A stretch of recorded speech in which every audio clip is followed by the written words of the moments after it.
Hi అండి, అందరికీ నమస్కారం. ఈరోజు నేను మళ్ళీ ఒక కథతో మీ ముందుకు వస్తున్నాను. కథ పేరు వచ్చి నమ్మకం.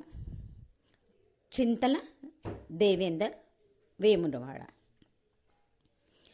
నేను ఒకసారి నగరానికి బయలుదేరాను. బస్సులో ప్రయాణం అన్నీ బాగానే ఉన్నాయి. 3 గంటలైతేనే చేరుకోలేము, పైగా రాత్రి. సరే అంటూ కళ్ళు మూసుకొని నిద్రపోయాను. బస్సు ఊగిసలాట ఊయాలతో తోచడంతో మగతగా ఉండటంతో నిద్ర పట్టేసింది.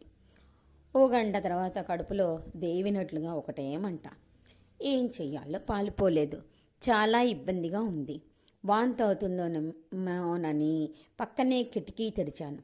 ఉవ్వెత్తన గాలి. వాంతి విరోచనాల తాలూకు లాంటివేవీ జరగలేదు. ఏం చెయ్యాలో పాలుపోలేదు. బాగా నొప్పిగా ఉంది.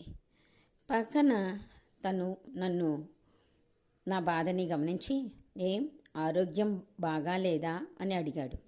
అవును అనగానే, వచ్చేటప్పుడు ఏమైనా ఆయిల్ ఫుడ్ తిన్నావా అంటూనే తన బ్యాగ్లో నుంచి ఓ మాత్ర ఇచ్చి, ఇది వేసుకో, ఓ గ్లాస్ నీళ్లు తాగు, తగ్గిపోతుంది అనడంతో దేవుడిలా నాకు తోచింది.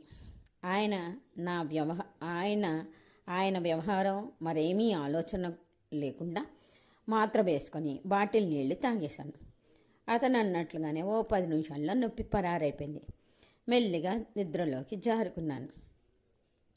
కండక్టర్ వచ్చి, సార్ బస్ స్టాండ్ వచ్చింది, దిగండి అనడంతో తేరుకున్న నేను పక్కన చూశాను. అతను దిగేసి వెళ్ళిపోయాడు. అయ్యో, ఆపద్బాంధవుడు చక్కని మాత్ర ఇచ్చి నాకు సేద తీర్చాడు, కనీసం కృతజ్ఞతలు చెప్పలేకపోయాను అనుకుంటూనే దిగిపోయాను. పక్కన తను రాత్రి ఇచ్చింది మాత్ర కాదని, ఒక చాక్లెట్ అని తనకెప్పటికి తెలుస్తుందో.